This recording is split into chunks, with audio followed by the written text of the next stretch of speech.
Hey, folks, good afternoon. Welcome back to the Rob Maness Show Live. Just as a reminder, comments are welcome. We can see your comments. And if you have questions for our guests, we appreciate you engaging with the subject matter. Now, the title of today's show is Big Tech is at War with Free Speech Rights and the Free Market. We're going to do something new today. We're going to have two guests. My first guest today is John Stubbins. Second guest will be Jason Fick. Unfortunately, Jason has been in a car accident and he is getting taken care of, but he's going to try to join the show a little bit later to talk specifically about the challenge of taking the oligarchs on and beating them in the court of law using U.S. law. But first of all, John Stubbins is a senior vice president for business development at Prelude Pictures and the fabulous host of Indivisible, a show that's focused on celebrating faith, family, and home. We are about you, America, is what it says on their site. From politics, news, sports, music, to food and film, they cover stories of amazing American patriots doing great things to contribute to our country. You can find the show on YouTube and Patriot TV amongst a bunch of other social media platforms. John Stubbins, my friend, welcome to your first appearance on the Rob Maness Show. How are you?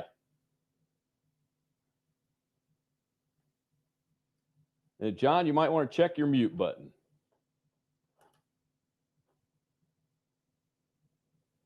Looks like we're having some technical difficulties. Nope. Can you hear me now? There he is. Okay. John, I can hear you now. How are you, sir? God bless you, Colonel. Thanks for having me on. Oh, thanks for coming on. I appreciate it. And we're going to have a great show today. Hopefully, Jason will make it out of the emergency room, getting stitched up there, and be able to join us. And you can do a little intro of him to my audience because both of you are new to my audience, but I'm just excited to have y'all on the show and to share what you believe with the American people. John, tell the audience a little bit about Prelude and your show and the types of activities that you're engaged in, because you are in some exciting stuff, my friend, some exciting stuff. Yeah, we sure have our hands full right now. At Prelude Pictures, we've produced some great films that you would know, like Lost in Space, Black Dog with Patrick Swayze, The Perfect Game. We worked with Mel Gibson on Passion of the Christ, did all the marketing on that. And we're getting ready to start our next project with the Benham brothers called Double or Nothing, which will be shooting down in Shreveport, Louisiana, later on this year. We're excited about that. With my show, it's interesting because I was at CPAC 2020 and I was going to meet with David Padrush over at Fox Studios Washington Bureau to discuss with him the two books that I'm producing for Sidney Powell and then also Carter Page's documentary. And he had a couple projects he wanted to talk about for History Channel and a movie. And so we met for coffee, and about an hour into our meeting, he looked at me and said, "John, you need your own show." And I said, "What? What was that, David?" He said, "Yeah, you need your own show." And so we talked for another hour, and he convinced me to start a new show, which is Indivisible with John Stubbins. And we've been doing it just a little bit over a year now, and we've grown tremendously. Now, that's notwithstanding the attacks by Twitter and Facebook and YouTube on purging followers, because they've taken thousands of my followers, unfortunately, but we're trying to get them all back and find each other again. And you know how that process is. And then beyond that, I was coming back from Tulsa a couple months ago, and I had an agent call me and ask me if I wanted to take my show on the road to do some red carpet events, and asked me if I could put together my A list of speakers, see who would be willing to to do this on the road and to do these red carpet dinner events. So I contacted General Flynn. I contacted Colonel Oliver North, Laura Logan, Carter Page, Colonel Schaefer, Mark Cook, Jason Fick, everybody, to see if they would be interested in doing it. And I thought everybody would say no. And to my surprise, everybody said yes. Let's do it. So I've been spending the last month or so, I mean, working around the clock. I'm putting in probably 20 hours a day getting these events set up, not only for right now out west, but also in the fall. So I'm jumping through myself right now. Well, I appreciate you, man. I mean, I know that folks like General Flynn are very highly popular amongst regular Americans. Yes, sir.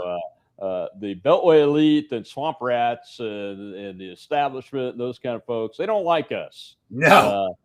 They not only don't like us, I mean, they try to destroy us. And that's why the reason why I'm doing this subject today about social media and the oligarchs is because I mentioned it on your show. My Facebook page has been completely defamed and suppressed. And even though I have 204,000 literal followers and more likes than that on the page, any given post is only reaching about 1% of that.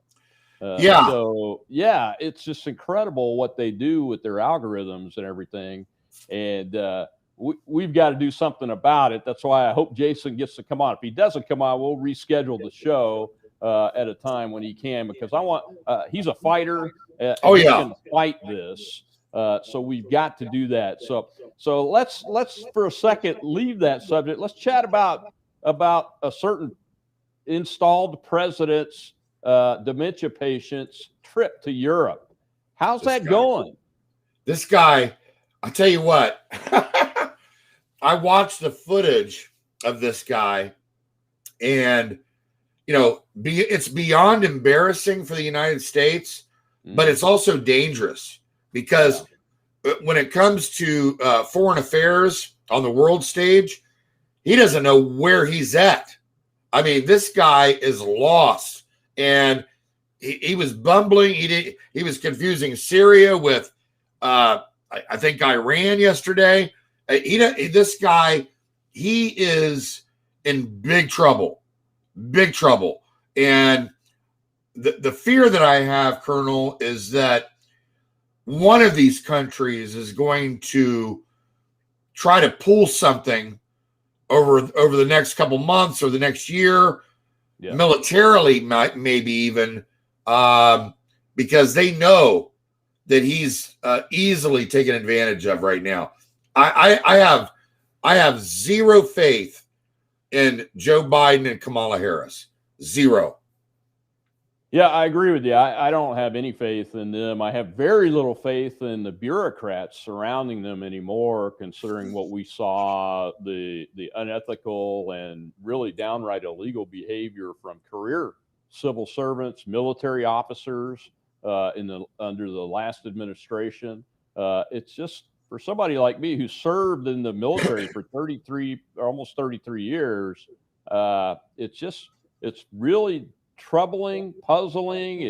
It's anguishing. I mean, it's just every emotion you could think of, where you go, what is happening to this great country? And why are people that are supposed to be above the fray, like civil servants in the U.S. government, above the fray of politics, getting involved in it and getting away with it? Because we do have laws that are supposed to prevent that.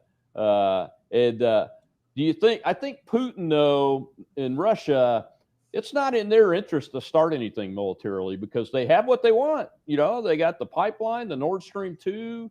Germany is going to be in their back pocket, right? Yeah. I mean, they're going to be totally beholden on them for oil and gas now, instead of what President Trump was trying to do, which was market and support U.S. oil and gas, getting into that market, breaking into that market, and driving competition, which would be good for everybody, us and there. no, the big elites in foreign policy, they wanted Germany to be able to get their oil and gas from Russia, and Russia wanted that. And as goes Germany, goes Europe, right? We know Yeah. that. So I don't think Putin's got to fire a shot as far as military action or even threats against the United States. But he will. He'll threaten him. Because Joe's obviously weak. He really has a weak staff. It's a reincarnation of President number 44's extreme left-wing staff. And they're literally telling him what to do, and he doesn't mind even showing it. I saw him at a press conference yesterday where he read that. He looked down and he goes, "Let me read the answer," after he stumbled for about 30 seconds. Did you see that? Yeah. No. It's look. Here. Let me just say that he's not only that, he's cognitively gone. Okay. I mean, and I'm not being funny. I'm saying, his marbles aren't all there. Okay. And it's not so much Russia. I agree with you. Russia doesn't have to fire a shot. I think the threat right now is going to come from probably more of the theocracy of Iran. You see, they're testing Israel right now, and who knows where that's going to head. And with Biden in charge, you have to wonder, because of all the anti-Semitism that they allow, even within their own constituents. Well, if it comes to war over there for Israel, does the United States stand by Israel as their ally, or does Biden pull the plug on Israel? I mean, he's so unpredictable right now because of the cognitive skills. Mm-hmm. I just have no faith in any decision that he would make. There's nothing consistent that I could point to other than failure. But John, the media is reporting that everybody is happy to have him back on the international stage. They're now more comfortable with the president of the United States because mean Mr. Trump was making the NATO members pay their 2% of GDP that they're supposed to, instead of the U.S. carrying the freight for them. Mr. Trump, mean old Mr. Trump, was insisting that American oil and gas and our independence in oil and gas be promoted around the world and bring prosperity to not just the American people, but other people around the world. But everything's great. I just saw that day before yesterday, the media and all of the intellectuals in Europe, they're all giddy about Joe Biden and how they feel comfortable now with the United States and confident in them. I wonder what it is they all. I wonder what it is they all have in common. Let me think for a second. They're all okay with socialism. Mm-hmm. That'd be my first guess. Because here's the thing. A lot of these people that we're talking about, they're cowards. Okay? They're absolute cowards. Even with Biden yesterday, before, when he's in America, you hear about how he talks tough about how Putin is a killer. Well, when he's over there, you see how he backs down from that tough talk, right? So Biden, to me, he is the picture book definition of coward, okay?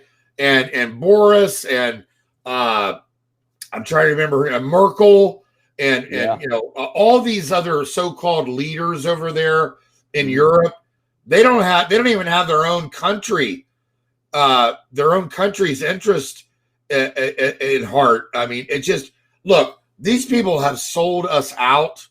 They want to continue to sell us out. And as long as everybody goes along with that, they're all merry. And when I say they're all, it's actually a very small percentage. It is the media. It is these ideologues. It's these Marxist players that are involved on the ground, connected to the CCP and BLM and Antifa. We're going to get into this on my show, actually, starting this week on Marxism. And then we're doing a special on Monday on deep dive on the Weather Underground and also on Thousand Currents, which, again, another offshoot that's connected to the CCP, to this Marxist movement, BLM, Antifa. They're all interconnected because all of them have one simple thing in common, and that is they want to bring chaos and destruction to the United States. Every single one of them. And why do they want to bring chaos and destruction to the United States? I think it's in large part because the Chinese influence around the world now that the West has actually enabled. Our current president has received millions of dollars from the Chinese Communist Party. He's not going to hold him accountable. Yeah, his son Hunter, millions of dollars from the Chinese Communist Party. Their companies are, and every entity in China, no matter whether it's government, private, so-called private, or whatever, or educational, is all part of the Chinese Communist Party and working for the People's Liberation Army. And if the sooner thinking Americans realize that, the better off we'll be. I mean, I've actually heard people like Tony Fauci and the head of the NIH, his boss, say on Hugh Hewitt the other day, on Hewitt's show, Fauci's boss said, "Oh, the Chinese, these are good people at the Wuhan lab. They're good people." Have you seen the video and the pictures that have been snuck out by dissidents? And they're showing the Wuhan lab people having to stand up and do Communist Party Day and those and swear allegiance and loyalty and those kinds of things. No, there are no good people. They may be good human beings, but there are no good people in the labs. There are no good people in their corporations. They all work for the Chinese Communist Party. That's where I think the big military threat is. If there's going to be a military threat under weak Joe Biden, dementia Joe, sleepy Joe, slurring Joe, whatever you want to call the guy, good old Joe, poor Joe, Joe the liar, is opened the threat door to major warfare because coming from China. Yeah, and it's big strategic goals. That's right, and it's biological germ warfare, right? And then on top of that, it's gain of function research over there. I want to go back for a second because you hit on something when you brought up the name Hunter Biden. I want to tell your audience a story that they might be interested in. I spoke with the U.S. attorney in confidence about the Hunter Biden situation. Okay. This was a couple months back before it came out in the news. And this U.S. attorney told me that the Ukrainian government and officials gathered all their evidence. They signed sworn affidavits. They were willing to come eagerly, actually, to prosecute Joe and Hunter Biden for crimes. Okay.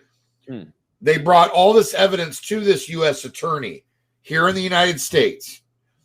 The U.S. attorney took it to the FBI and the DOJ, and they said, we're not interested.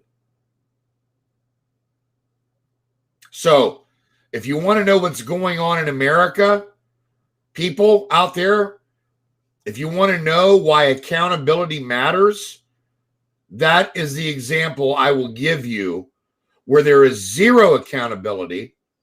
And Joe Hunter Biden caught red-handed with all the evidence, with all the sworn affidavits, with all their government officials eagerly wanting to testify and prosecute Joe and Hunter Biden. You see what happened. They were silenced. They were silenced. And so was the U.S. attorney, because the DOJ and the FBI right here in America said no thanks. And that's just another example, John, of the corruption, the law breaking of entities like the FBI, the Department of Justice. We have a Department of Injustice now, and the FBI is just like the Stasi in East Germany under the Soviet Union days. It is behaving like the Stasi, and don't trust me on that, folks. Go look it up. Look at how the Stasi behaved. Look at the witnesses that came out of East Germany that have now become part of Greater Germany, but it also come across as asylum seekers across the Berlin Wall and those kinds of things. And you'll see the FBI, the United States premier law enforcement agency, according to some people, not me, is acting like the Stasi. And the Stasi was an offshoot of the Gestapo under Nazi Germany, and all of those things. So you know what? If you come to me and you say papers, please, and you identify as an FBI agent, I'm not likely to even be cooperative with you. I'll just ask for my lawyer, because I'm not going to talk to you unless I've got an attorney with me now, based on what we've seen. Yeah, and by the way, I want to comment here. I see some comments coming in from your audience. Clay Schmidt, demolish the FBI and DOJ, total garbage. I agree with you 100%, Clay. And believe me, I'm involved in some investigations. You would not believe what's going on behind the scenes. Yes, D, we are losing America. Yes, Susan, it is deep in the swamp. The Chinese people at the lab are good people. Yeah, they'll pay the price when they meet the real judge. That's right, Jim. Terry, same thing. Good people, yeah, quote unquote. Sarah says, close the border from terrorists and open the Keystone pipelines for Americans. Amen. Sarah, if President Trump was in office, both of those things would be happening.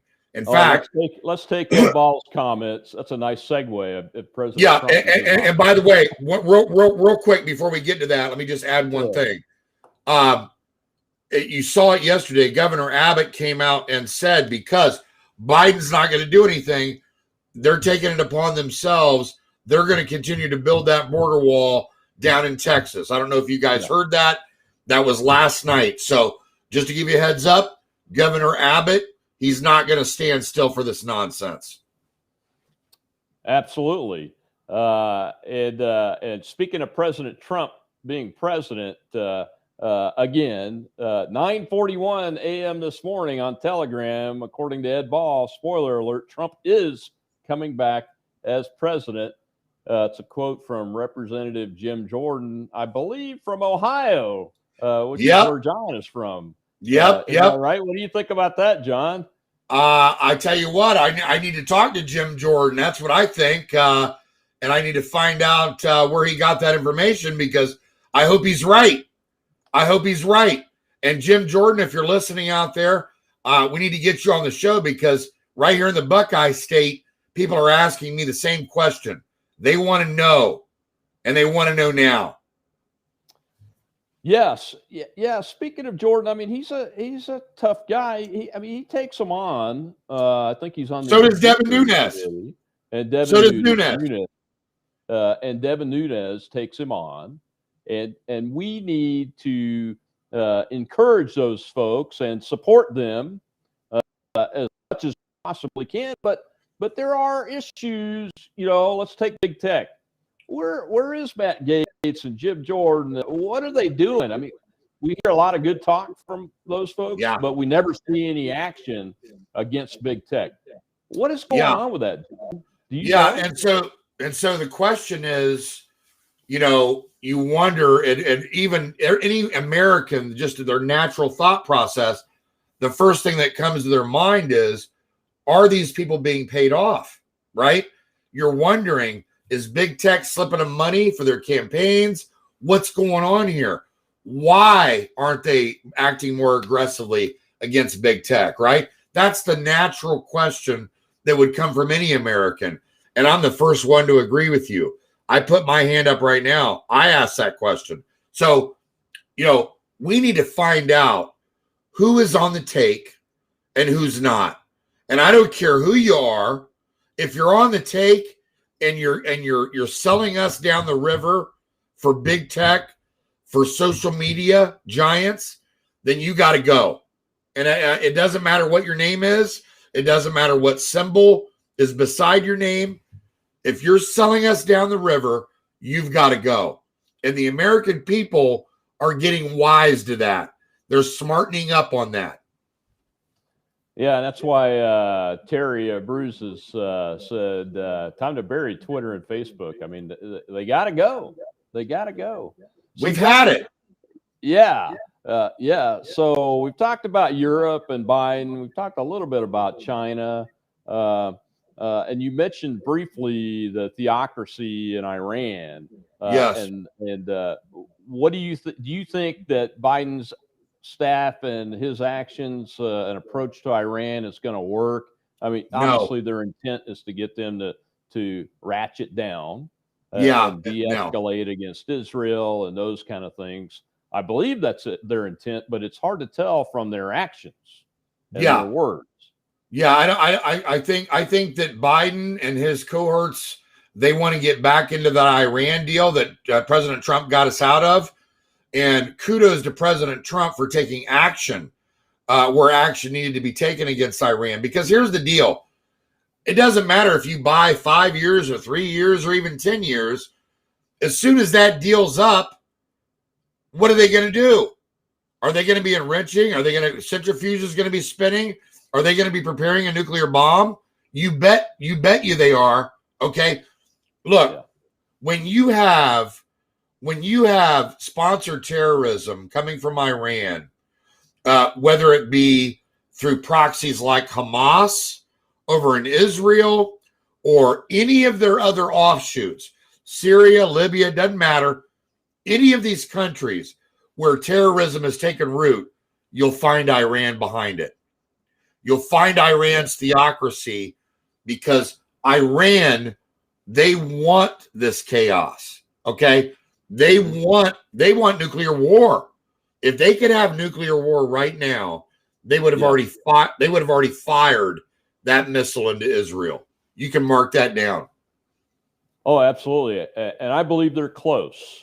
I do. You know, the U.S., I've worked in the nuclear business and the intelligence business in uniform, and I can tell folks that the U.S. knew long before that North Korea was known publicly to have nuclear weapons.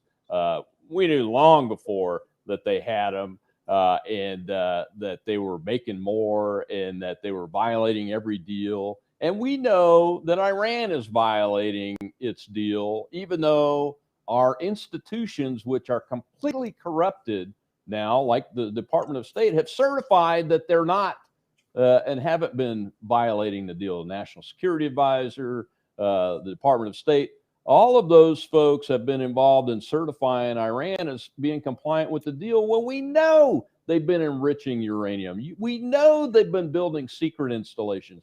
The Israelis brought out copies of their weapons program. Literally. Let me ask you this, Colonel. Is the IAEA in there? I don't think so. And okay. Even if they were, can you trust them anymore? No. So again, when they say that it's certified by who? Iran? Exactly. Yeah. Yeah. I mean, who knows? That's like telling the guy who robs you, hey, let's make a deal, only shoot me in the ear, not in the nose, right? I mean, exactly right. Look, he wants to get back into this Iran deal. The deal is a failure. He's a failure, okay? And so is his vice president. Look, these people are out of their minds. It's not going to change anything. It's not going to change Iran or the Ayatollah's behavior. They're still going to go forward with spinning those centrifuges and getting that bomb as quickly as they can. With an Iran deal, without an Iran deal, they'll do it behind Biden's back. And that's because they know he is a moron and a fool.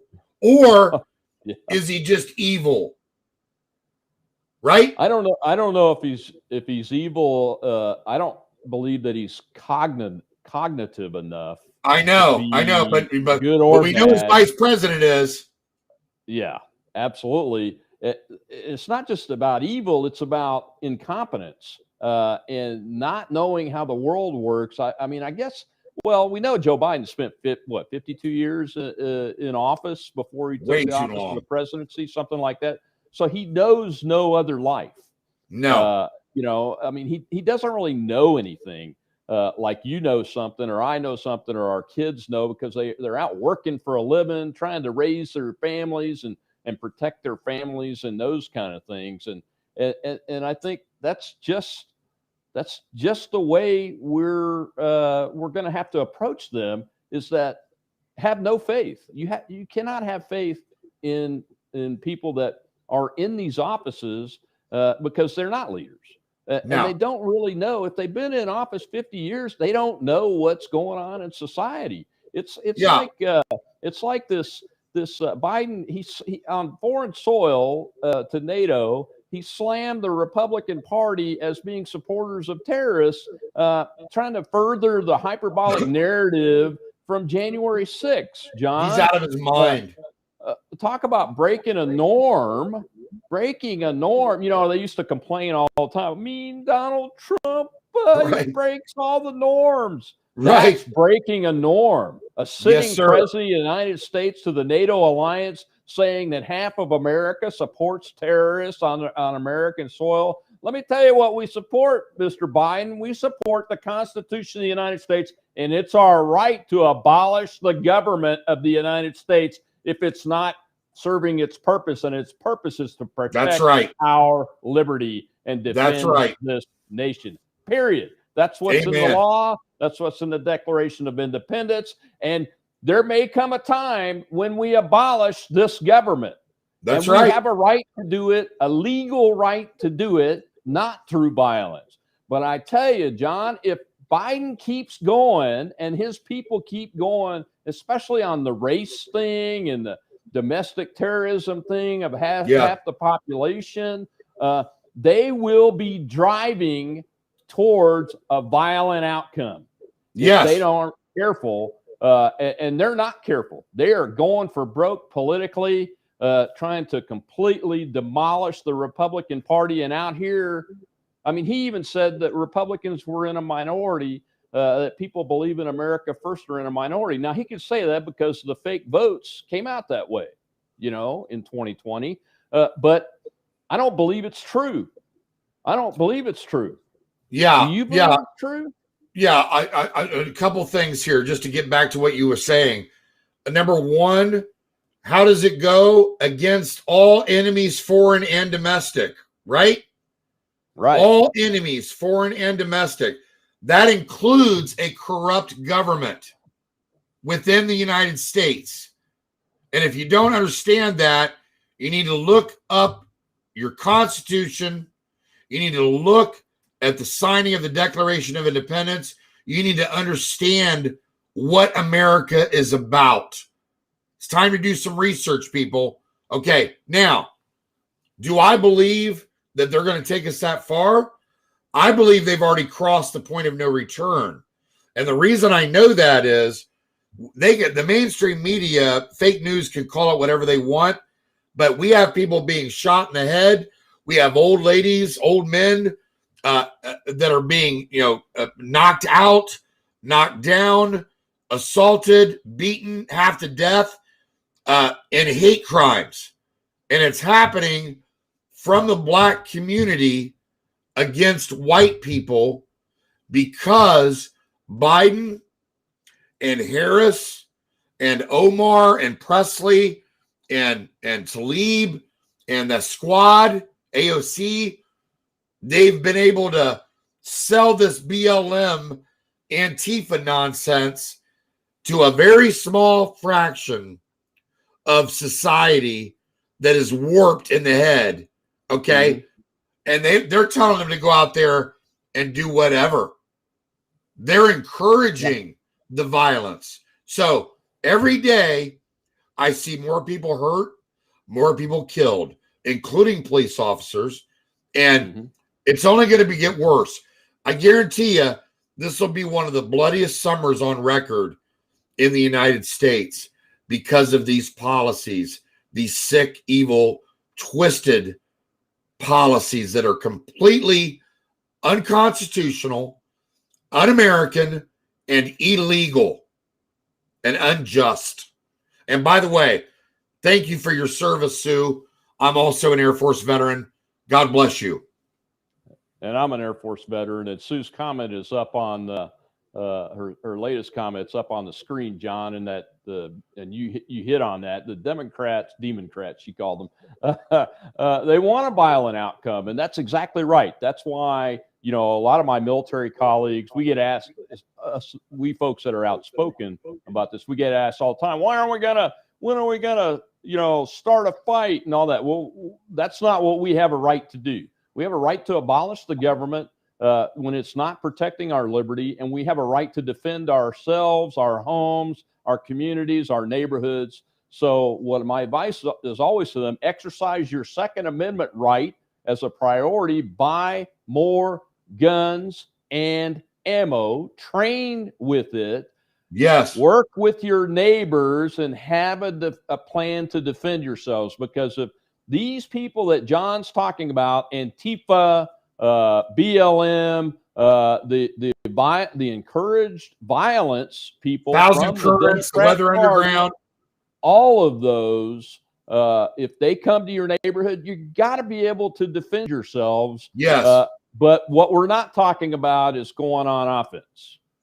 It's the Democrats want to do that. If you look at what they're doing to us based on January 6th, and I think John's going to touch on this here in a second, you will see they want you to be violent. They want you to do that because it enables them and the establishment politicians in Washington, including Republicans, to say, no, you dirty people out there, you low down, dirty dogs are rebels and terrorists, and we're going to crush you.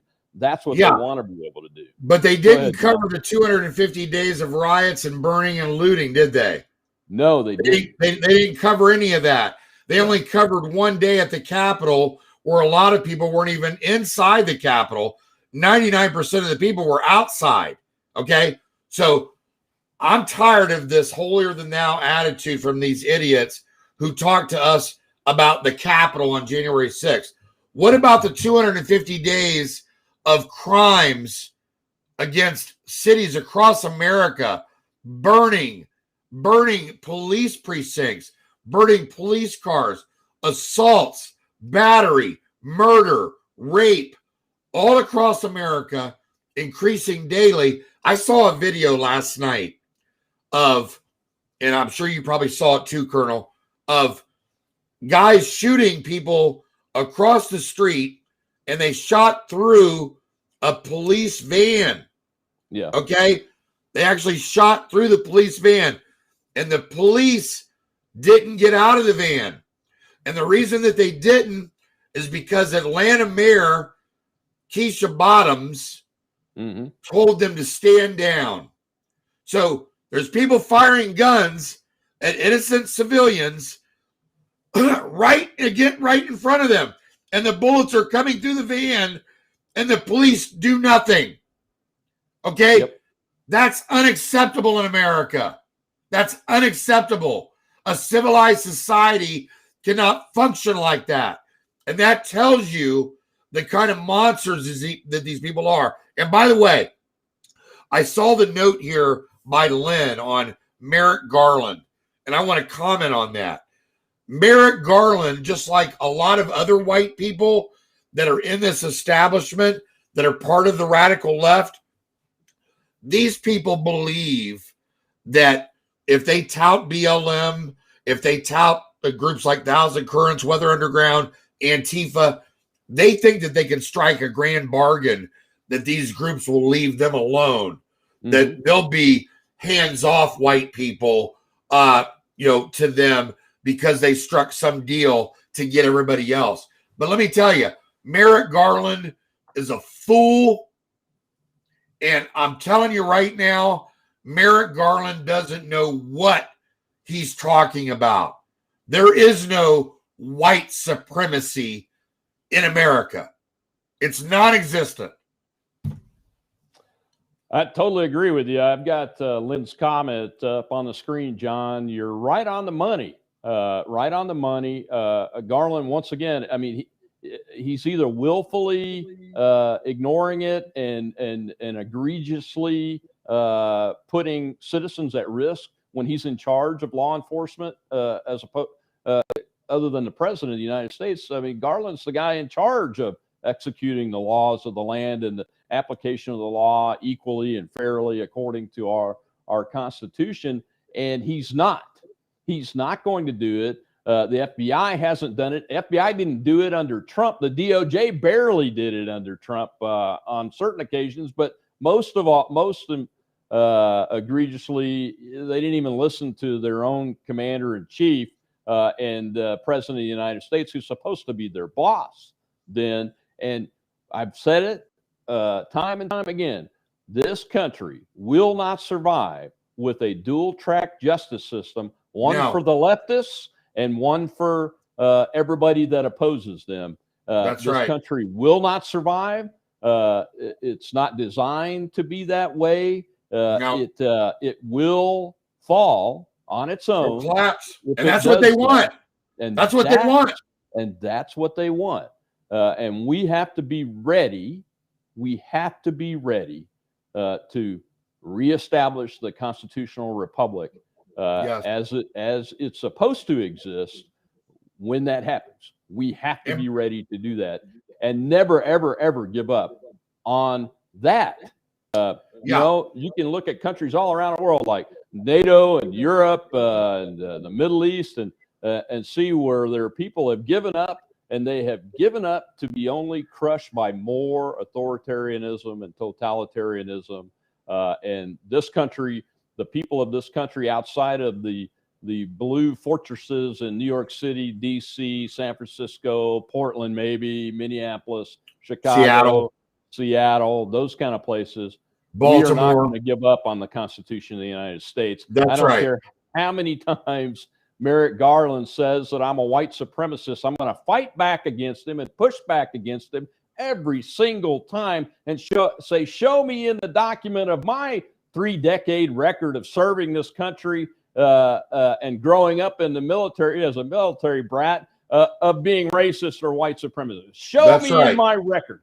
And I'll tell you what, they'll fail every time. They continue to fail. They have to make things up, like the 1619 Project, which is critical race theory. It's been taken down by all the major historians have said the 1619 Project that tries to say the United States was really founded when the first African slaves came to Virginia in 1619. It's all a bunch of hooey. It's a bunch of hooey. And we're not going to put up with it. And I'm getting to critical race theory. And this is where it's important. You know, I said, buy guns and ammo, exercise your Second Amendment rights, but exercise your rights overall after you pay for that insurance policy. And you got to get out and run for office, run for school board, because critical race theory and the 1619 Project are rampant in a lot of school boards in this country, in the public school system. And we are producing a generation of men and women that will be hating each other and everything this country ever stood for, that resulted in them being able to speak, that results in them being able to have an iPhone at age 10 and being so prosperous that even our poor have big screen TVs, cars, and cell phones and fancy clothes. They will lose it. Every generation has to fight to keep our liberty, and they will lose it because we have prepared them to lose it. Yeah, and by the way, real quick, just to go back to Merrick Garland again, you remember when Obama was ending his term and they were trying to get Garland in, remember, as on the Supreme Court. And if you guys remember that, you'll remember that there were a lot of conservatives that did not want that to happen. They didn't allow that to go through. Well, now you see why, okay? Because now this guy is the Attorney General of the United States, and you can see how radical he is, right? He's like the prosecutor out in Los Angeles, or the prosecutor who's Bill Ayers, son-in-law or whatever, over in San Francisco, or this Keisha Bottoms in Atlanta, or the mayor in Washington, D.C. These are all, first of all, these people are racist.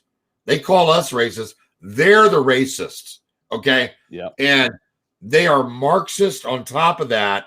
When you combine those two things, it's very dangerous, because they want, like the Colonel and I are talking about, if they have it their way, they want it to burn. They want it all to burn, okay? so that they can take over. But you see how they run. Patrice Caller is one of the founders of BLM. You see how she ran away from BLM after she cashed her checks. Yeah.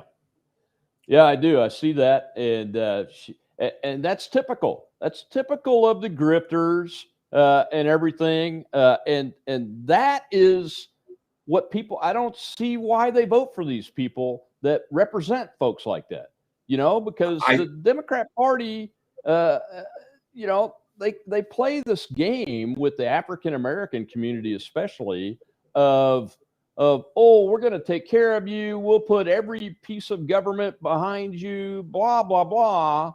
And free phones, free Obama phones. Remember those? Exactly. But the policies that have been put in place since the 1960s, really, maybe even the 50s, has systematically destroyed the Black American family unit. And now you end up with the males incarcerated at huge rates because of policies. And Joe Biden passed the policy, the crime bill. I think it was 97 or 94. Crime bill was a Joe Biden apparatus, an atrocity against the Black community and its males. Two quick things on that. Number one, how stupid do you feel if you sold your soul to Obama for a phone? Exactly. Number one. Exactly. Number two, and this is very serious, and you hit upon it, Colonel. We have a fatherless epidemic at emergency levels in America. In the Black community alone, the fatherless rate is 3 out of every 4 homes. Yeah. That's 75% fatherlessness in the Black community. Okay. In the white community, it's in the 40 percentile. Same thing with the Hispanic community. All of those groups, all of those races were below definitely below 5%, but I think all 3 of them were below 3% dating back to the 60s and 70s. So you look at where we are now versus where we were then, it says a lot about where America is when you have, when you have juvenile delinquents and thugs out there running wild. There's no father figure. Who knows where the mother is, right? Is she working? Is she on crack? What's she doing? So it's the untold and undiscussed crisis of our generation is the fatherless problem, and nobody talks about it. Yeah, and that's not just in the Black. That's not just in the Black American Black family demographic. That's across the board. Across the John, board. Looks like Jason has made it to backstage. I want to bring him in for just a few minutes to give folks a taste of what the whole show that we're going to do together in a few weeks will be about with taking on big tech. Because Jason Fick, John introduced him to me. And I want John to, I'm going to see if I can get 3 of us on the screen at one time here. This will be a first for us using this particular software. And John, let's see if we can bring Jason in. Jason. Sure. Hey, Jason. How are you? Hey, how are you? Yeah, Jason, I would just introduce Jason this way. In my eyes, when it comes to big tech, when it comes to censorship and dealing with social media and the interminglings of all these subjects, I would say that Jason Fick is probably the foremost expert in the United States on these matters. And if I have a question about these issues, I call Jason. Thank you, John. I appreciate that. Yeah, and I apologize for being so informal. Colonel Maines, for your audience, just so you know, I would not normally come on here with a t-shirt, but I had a weird sort of circumstances. I was supposed to be here at 4 o'clock. I tripped, I fell on glass. I've been at the hospital ever since. I literally just showed up 25 stitches later. So, but I wanted to give everybody, it was deep. It was pretty bad. But are you okay? Here, and I want to give everybody, and I apologize for all the chaos. I even have my white family coming in here. John and I have had a great time just kind of unleashing ourselves a little bit. I'll probably be in trouble with somebody, but I live that way. I'm sure I will be too. But I just want to give the folks that are on the in the audience a taste of what we're going to talk about, Jason, because we're going to bring you back in a couple of weeks and, and do that full show with you. So go ahead. Okay, so just a quick taste of what's coming and what we found, because we found some very interesting information. I've been in a lawsuit with Facebook since 2018. A lot of people are unaware of it because the media is basically burying it. There are, there's a lot of big voices out there calling for repealing 230 and changes and so forth, but they're really not getting much done. Well, we've been working at it for literally for years with multiple attorneys, and what we have come to find out is that the whole idea of repealing 230 is in fact possible. We have the legal precedent. I'm going to be announcing that in the coming weeks here. But what everybody is looking for, the pot of gold at the end of the rainbow kind of thing, I found it. And we now have a method to actually do this. It's going to be very big, but I will say this is that the antitrust, stuff that's going on right now is important, because that was what my case was originally. It's an unfair competition case, which is effectively a state version of antitrust. And it's interesting because the court said that 230 protected them in my case, and the judgment went through and all the way to the Supreme Court. But what most people don't recognize is that right after my judgment was rendered, and that was with Facebook, another judgment came out, Enigma versus Malwarebytes. That judgment reversed its decision and said, no, anti-competitive behavior is not covered, meaning we were right in the first place. Right. So when you have everybody out there talking, and I would caution people, because the so-called experts that are out there, and this is what John was pointing at, the experts that are out there, many of them work for the tech companies. I believe some of them are even paid by the tech companies, because, and I would ask both of you gentlemen and the audience, the new narrative is that Section 230 is a protection for First Amendment. Doesn't the Constitution ensure the First Amendment, your right to free speech? So what law do we need to protect free speech? That's ridiculous. Absolutely. It's not. It's actually specifically an infringement of free speech if you consider them to be state actors. And everybody goes, well, they're a private entity, they can do whatever they want. See, that's the key. I figured out why a private entity cannot have that power. So it's coming. Because and by the way, Jason, for those of you who don't know Jason, I'll just say this to you. Justice Clarence Thomas chimed in on this case, and I can tell you right now that he, thank God for Justice Thomas. He gets it. He gets it. Okay. Yep. So when Jason says it's coming, stay tuned, America, because it's coming. Yeah, Jason, you kind of touch on something that I guess I've known about. I've realized that sometimes private entities become an extension of a government. Well, that's the argument, and it's interesting because Dr. Shiva is going down the road of getting them classified as a state actor, specifically Twitter. And everybody says, yeah, well, that's already been done. And it has been fought in the past. Now, not to the extent that Dr. Shiva is doing it, because he's got them dead to rights. They're actually state actors. But if they turn around and argue that they're not state actors, that they're private entities and they can do whatever they want, well, then they actually shouldn't have this authority constitutionally. That's where this comes back to. So if they're a private entity, technically it's unconstitutional. And I do want to clarify one thing, John. Justice Clarence Thomas didn't weigh in on my case. He weighed in on the Enigma case. Right. Everything that he said was identical to the understanding that we have of Section 230. So when everybody else is telling you all sorts of things and I don't know what I'm talking about, well, then a justice of the Supreme Court also has no idea what he's talking about. Exactly. And I'll add one more thing, because I saw a comment from Lynn Matthews. She says, spit it out, Jason. What can be done when a privately held entity acting as a state actor can suppress free speech? So she's asking that question. Go ahead, brother. Lay it on. All right. So I'm not letting the cat out of the bag. You're going to have to wait for this entirely, Lynn. But to put you on the right path, think of the Fifth Amendment. Most people will have no idea how that applies, but these two gentlemen, I've read the case precedent. Fifth Amendment applies, doesn't it? Yeah. Absolutely, it does. It's going to be interesting. Yeah, Yes, it will be. It is going to be interesting. You know, we've talked a lot about due process. John and I both, all three of us on the screen, have been victims, really, of these policies that have enabled these big tech companies to basically do whatever they want with my freedom of thought, my ability to get a message out, and as a unacceptable. Publishing business. Let me ask you this. That used to be Colonel Maines, what we stood for. Yeah, Colonel Maines, let me ask you this.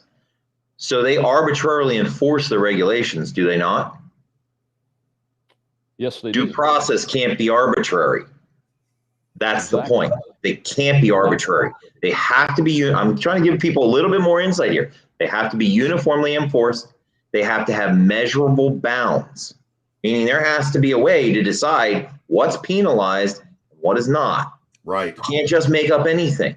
And actually, and I will give everybody a quick quote here that I taught the other day, which I thought was kind of interesting, because we've been talking about the measurable bounds. I just mentioned it, right? That when you come up with regulations as a regulatory body, they have to be uniform and measurable. Okay. Yes. Well, it's interesting that Mark Zuckerberg, and I'm quoting here, Mark Zuckerberg suggested a third party was needed to make companies maintain, quote, fair and clear, end quote, moderation policies, while pleading with Congress to require rules, quote, by which companies make and enforce their rules about content that is harmful but legal, end quote.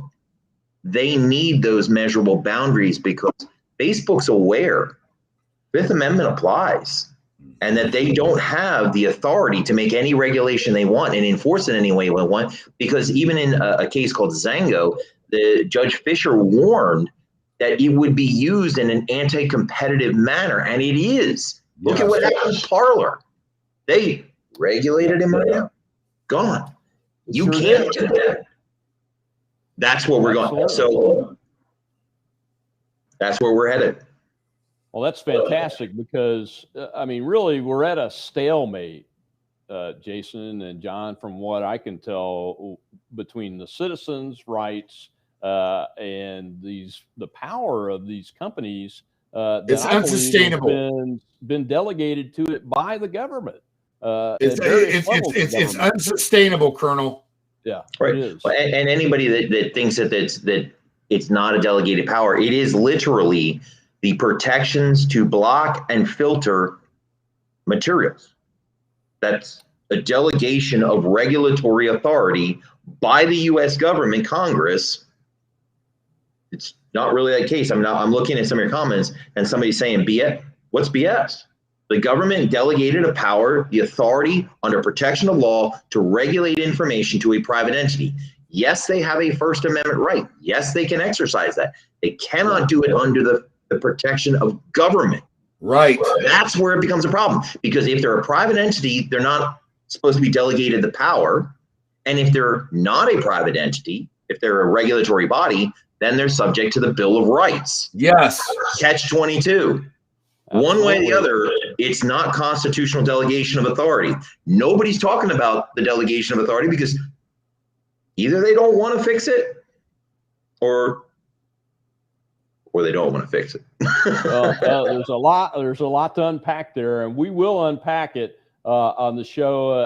And I'll try to get you back on, Jason, to do a full show with you around the 4th of July, because this issue is about the government fulfilling its role of protecting liberty and not. There's a lot to.